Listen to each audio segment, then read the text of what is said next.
Biệt thự hang động hoàn hảo nhất bên ngoài, không chỉ có cấu trúc duplex sang trọng, mà còn có phòng tắm vòi sen và nhà vệ sinh đầy đủ tiện nghi. Sân siêu rộng trước cửa còn có thể nuôi đủ loại vật nuôi trong nhà.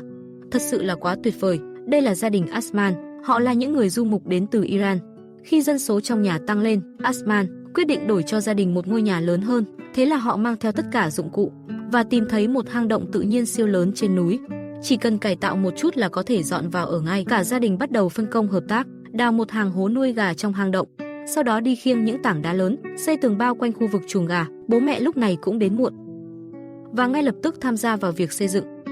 Lúc này, lợi ích của việc đông người đã thể hiện rõ, tiến độ xây dựng cũng được đẩy nhanh đáng kể. Chẳng mấy chốc bức tường đã cao 3 tầng, họ lại chạy đến cửa hang phía trên, lợi dụng độ dốc của cả hang động, lăn đá xuống. Đợi đến khi bức tường đá được xây đến vị trí thích, sau đó dùng đất lấp đầy tạo thành một nền phẳng. Người vợ cũng không nhàn rỗi, đã ở trong hang động dựng một nhà bếp đơn giản ở phía dưới và chuẩn bị trà chiều cho cả gia đình.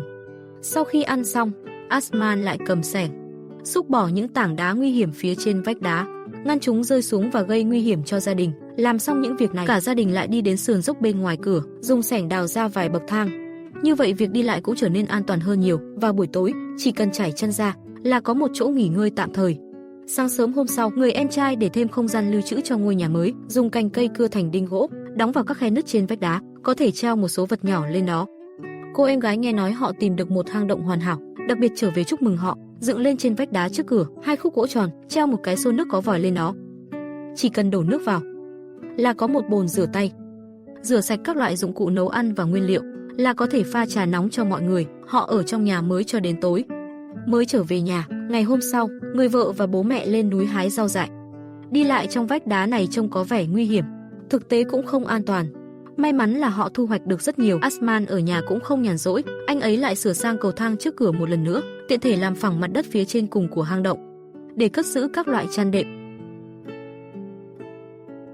Người cha còn tranh thủ lúc rảnh rỗi cưỡi chiếc xe máy nhỏ của mình đi mua một đàn gà con. Sau đó người cha lại dẫn đầu đi xuống dưới vách núi, tìm thấy một khoảng đất trống thích hợp.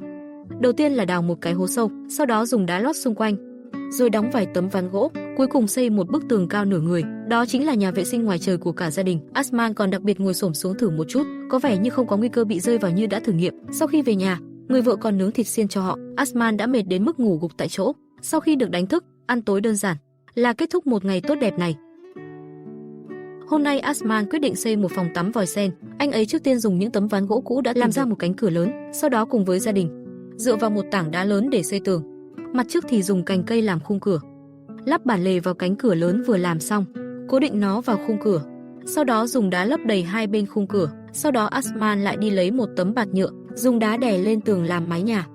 Để đảm bảo sự riêng tư tốt hơn, còn phải thêm một tấm rèm cửa phía trên cửa. Cuối cùng chỉ cần lắp ống nước vào thùng thiếc và nối một vòi sen đặt trên tảng đá lớn. Một phòng tắm vòi sen đã được làm. Chiều cao này tắm bên trong hoàn toàn không vấn đề gì. Người vợ đã ở nhà chuẩn bị sẵn bữa ăn khuya cho họ. Cuộc sống giản dị này cũng khiến người ta khao khát. Sáng hôm sau, tranh thủ lúc mặt trời chưa quá gay gắt, cả gia đình lại đi xuống sườn đồi thu thập những tảng đá lớn để tiếp tục hoàn thiện bên trong ngôi nhà. Dù sao thì chỗ này cũng quá nhỏ, không thể đáp ứng nhu cầu sinh hoạt của cả gia đình. Cả gia đình từ việc khiêng gạch đến xây tường, phân công rõ ràng, chẳng mấy chốc một bức tường đã hiện ra. Sau đó san phẳng một lớp phía trên bức tường, đất đào ra cũng không lãng phí. Sau khi sàng qua một lần, trộn với nước thành vữa đất, chát lên bề mặt bức tường mới xây, sau đó dùng đá nhỏ để trang trí. Họ còn dùng cành cây dựng một giá để đồ trên tường, tận dụng không gian đạt điểm tuyệt đối. Tổng thể mà nói cũng rất đẹp mắt. Đợi đến khi phía trên được dọn dẹp đủ rộng, cả gia đình lại dùng vữa đất và đá để xây trên bức tường bên cạnh 3 bệ nhỏ, cũng dùng đá nhỏ để trang trí. Không chỉ có thể cất giữ nhiều đồ vật hơn, mà khi trời tối còn có thể đặt đèn lên đó để chiếu sáng cả hang động. Sau khi trời sáng, cả gia đình lại đi khiêng đá về. Họ chuẩn bị biến chỗ đá nhô ra này cũng xây thành một nền phẳng và xây tường bao quanh bên ngoài. Chỉ cần lấp đầy bùn cát không dùng đến vào là có một lối đi lên nền phẳng. Asman thì không ngừng gom nhặt những viên đá nhỏ. Việc này rất tốn sức, nhưng là con trai cả trong nhà, anh ấy luôn chủ động nhận những công việc vất vả và mệt nhọc này. Cuối cùng dùng sỏi trải lên trên, phủ thêm chăn vào, vẫn là một chiếc giường đơn khá tốt. Ngày hôm sau, đứa trẻ nhỏ nhất trong nhà đón cả gia đình lại bận rộn ngược xuôi, thổi vài quả bóng bay để trang trí hang động. Dù sống giữa hoang dã, cuộc sống của họ vẫn đầy màu sắc. Đợi đến khi người em trai đi thị trấn mua bánh, cả gia đình đã treo bóng bay ở cửa hang. Sau đó quây quần ngồi cùng nhau tổ chức một buổi sinh nhật đáng nhớ cho bé. Họ đã đến đây mấy ngày rồi, Đứa trẻ cũng cần rửa sạch bụi bặm trên người, chỉ cần đổ nước vào thùng sắt của phòng tắm vòi sen, đốt củi ở phía dưới là có thể tắm nước nóng thoải mái giữa thiên nhiên. Còn Asman thì dẫn vợ và em trai đi đến bờ suối, nối ống nước để giặt sạch quần áo. Mấy ngày nay, đi lại trong núi này vẫn là xe máy tiện lợi nhất. Mọi loại địa hình đều như đi trên đất bằng, sau khi trở về chỉ cần buộc dây thép giữa hai cái cây là có thể phơi khô quần áo. Hôm nay, gia đình Asman muốn san phẳng con dốc trước cửa để đậu xe, xe máy của họ luôn đậu ở phía dưới. Họ cũng lo lắng bị người khác lấy mất không mất tiền. Người em trai đào một hàng hố nuôi gà ở rìa dốc. Sau đó họ lại khiêng những tảng đá lớn, xây tường rào trong hố nuôi gà. Tiếp đó cả gia đình cầm xẻng san phẳng chỗ này. Và ở phía gần cửa lớn, cũng dùng đá xây thành tường rào bậc thang. Mãi đến khuya họ mới xong. Đây cũng coi như là phiên bản phân luồng người và xe ngoài chơi. Cuối cùng chỉ cần lái xe máy lên đậu gọn gàng, họ sẽ không phải lo lắng xe bị mất. Còn việc trang trí nội thất bên trong ngôi nhà cũng không thể bỏ qua. Ở vị trí cửa ra vào, người em trai dùng đá xây một vòng tường bao, sau khi lấp đầy bằng sỏi và đất. Sau đó chát vữa đất lên và trang trí bằng những viên đá nhỏ. Đây chính là tủ giày của họ. Còn bên cạnh cũng dùng đá xây thành một nền phẳng. Sau đó chát vữa đất lên một lần nữa. Mặc dù không có dụng cụ tiện lợi, nhưng với kỹ năng gia truyền này, khiến anh ấy không cần bất kỳ lực bên ngoài nào, vẫn có thể chát rất phẳng. Cũng dùng đá nhỏ để trang trí, là có thể cất giữ các loại chai lọ. Cuối cùng lại sửa sang cầu thang một lần nữa, toàn bộ bên trong biệt thự trở nên rất gọn gàng. Làm xong những việc này, cả gia đình lại bắt đầu xây dựng tầng thứ 3. Người cha chịu trách nhiệm vận chuyển đá về nhà. Không biết ở tảng đá nào, bên dưới sẽ tình cờ gặp được loại protein tự nhiên này. Người em trai bắt tay vào việc xây dựng tường. Asman lúc này thì dẫn con trai vào núi thu thập củi. Những kỹ năng sống này cần được học từ nhỏ. Mỗi người đều đang cống hiến cho ngôi nhà mới sức lực của mình. Sau khi Asman trở về, cũng tham gia vào việc xây dựng gia đình. Đợi đến khi bức tường được xây đủ cao, người vợ đã bắt đầu chuẩn bị bữa trưa. Khi ăn cơm, họ cũng sẽ bật loa Bluetooth, bật nhạc trong hang động, còn có thể tạo ra hiệu ứng âm vang tự nhiên.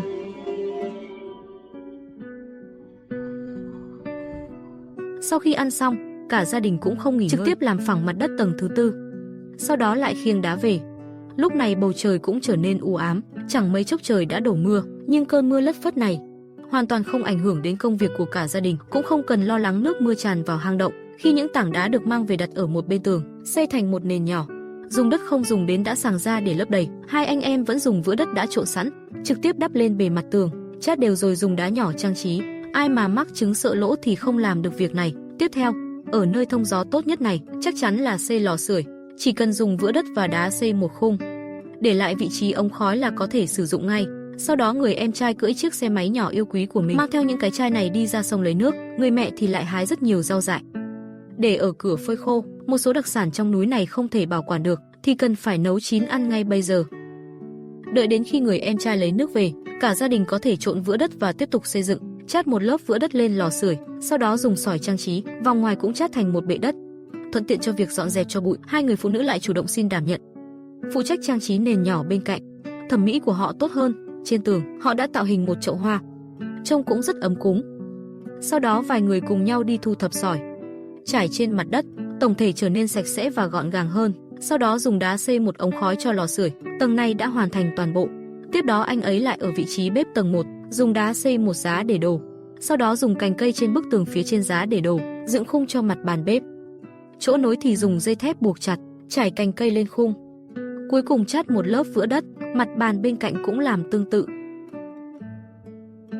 Chỉ cần trải một lớp vải là có thể cất giữ nồi niêu, xoong chảo và các loại thức ăn. Dưới mặt bàn chỉ cần trang trí một chút là thành tủ bếp tự nhiên. Còn nền nhà trước cửa quá cao, khiến việc đi lại vẫn hơi bất tiện.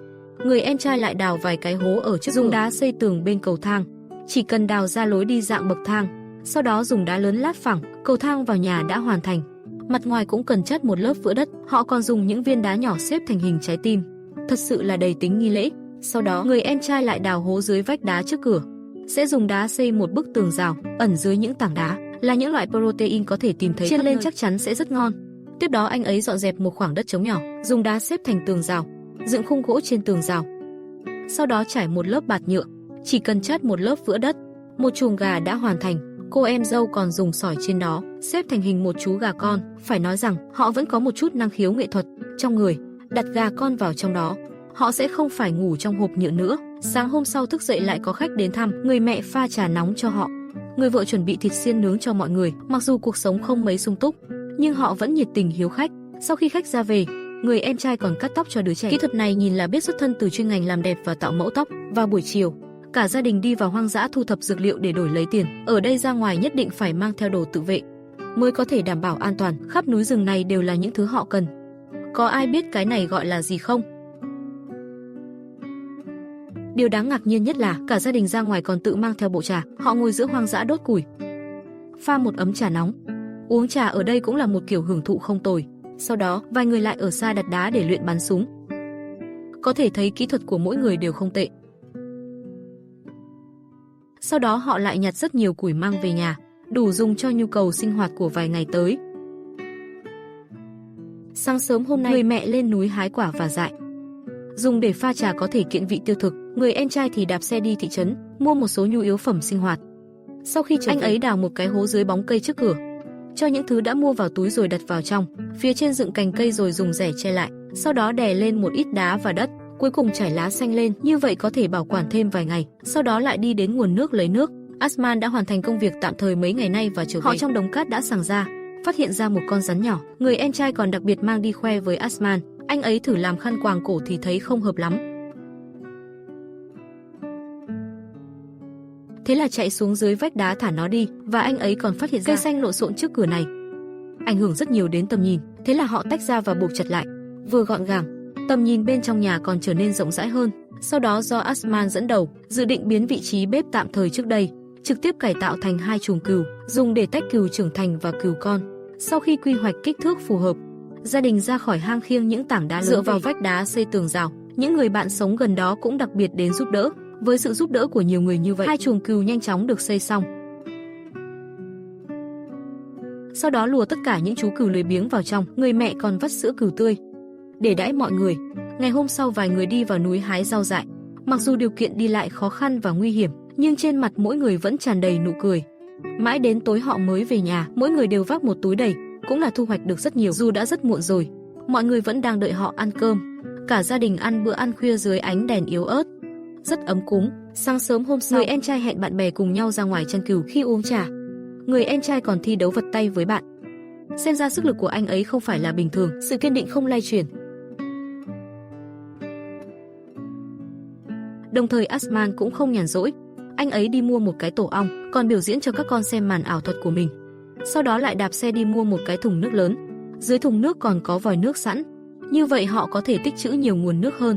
Hơn nữa khi sử dụng cũng tiện lợi hơn nhiều, chỉ cần đợi trời sáng, dọn dẹp một khoảng trống bên cạnh tường, đặt nó vào vị trí là được. Hôm nay cũng là sinh nhật của bé Diana, cả gia đình tổ chức long trọng hơn, không chỉ mua bánh kem mà còn có đủ loại đồ trang trí treo đầy hang động, bình xịt tuyết và quà cho bé cũng không thể thiếu. Cả gia đình ca hát nhảy múa cũng rất vui vẻ.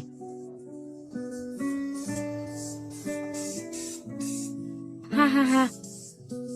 Ngày hôm sau, người con trai chủ động gánh vác trọng trách lấy nước, cưỡi lừa đi lại từ nguồn nước về nhà. Còn sữa cừu không thể bảo quản quá lâu, họ biến nó thành bơ, lắc liên tục trong vật chứa để tách dầu và nước, vớt lớp nổi trên bề mặt ra, phần còn lại còn có thể làm thành bã sữa. Sau đó Asman cầm xẻng xuống dọn dẹp chuồng cừu. Những chú cừu lười biếng cũng cần một môi trường sống tốt. Bố mẹ thì đang cắt lông cừu cho chúng, chỉ là không biết lông dê này có bán được giá tốt không. Cùng với việc hoàn thành các công trình, tiếp theo là xây dựng các chi tiết của biệt thự. Asman cầm dụng cụ lên, san phẳng mặt đất tầng trên cùng của biệt thự. Người em trai thì dọn dẹp cầu thang sạch sẽ, sau đó mua xi măng và bay, chát một ít lên cầu thang tầng trên. Ngày hôm sau đã cơ bản khô hoàn toàn.